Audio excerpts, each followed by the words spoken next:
with its rich tapestry of cultures, languages, and traditions, serves as a beacon of diversity and unity in the Americas.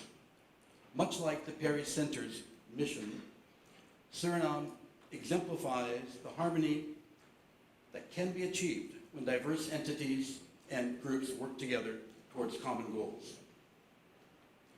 Our mission at the Perry Center is straightforward: to work together with partners in Latin America and the Caribbean, addressing mutual challenges and leveraging opportunities.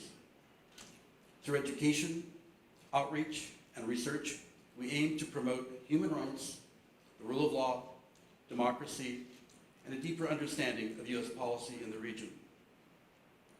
Our vision is to remain a trusted center where the top minds in security and defense, like yourselves, come together. The Perry Center for Hemispheric Defense Studies is no unknown institution for us here in Suriname. In the past, we had a few officers attending courses in Washington, D.C., where they were enriched with concepts regarding security and defense in the Caribbean and Western Hemisphere. Some of these officers put their obtained knowledge and gained network to good use as staff officers. Frequently, studies, research papers, and discussions are followed, and views from scholars are also taken into account when strategies and policy measures are discussed here within our institutions. Our contemporary environment, which can be characterized by its volatility, uncertainty, and complexity, requires comprehensive approaches when issues and threats are analyzed. Speaking from a defense perspective, sometimes a threat doesn't need a military solution, but a political and perhaps a psychosocial or economic solution. For example, insecurity in Haiti is needed. Correct? Excuse me? For example, the insecurity in Haiti is indeed complex. There will not be a simple solution for Haiti. But when analyzing the problem, you'll soon discover that unemployment, poverty, and weak institutions are the root causes for the enduring fight for survival. So, economic and psychosocial measures, for example, better education and improving health facilities and helping Haiti to penetrate international markets might create better avenues. A milestone.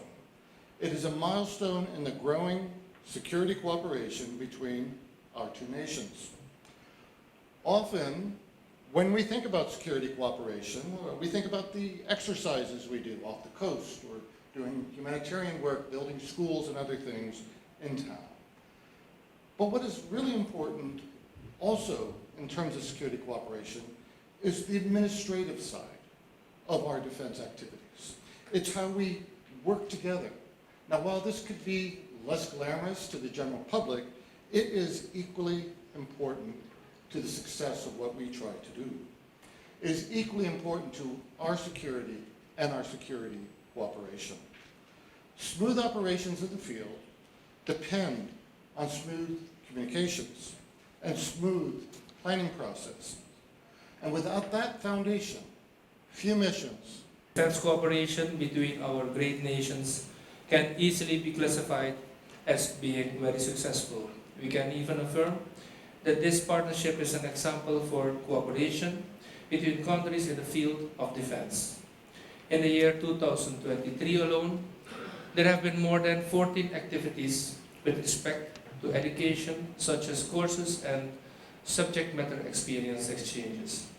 Ladies and gentlemen, I show great appreciation first and foremost to Ambassador Robert Fauché and his staff at the Security Cooperation Office for always advocating for knowledge enrichment of Suriname's government officials. As you all can see, not only military personnel are present here today, but personnel of other relevant agencies also receive the opportunity to gain more understanding about the basic tasks of a Ministry of Defense in a democratic society.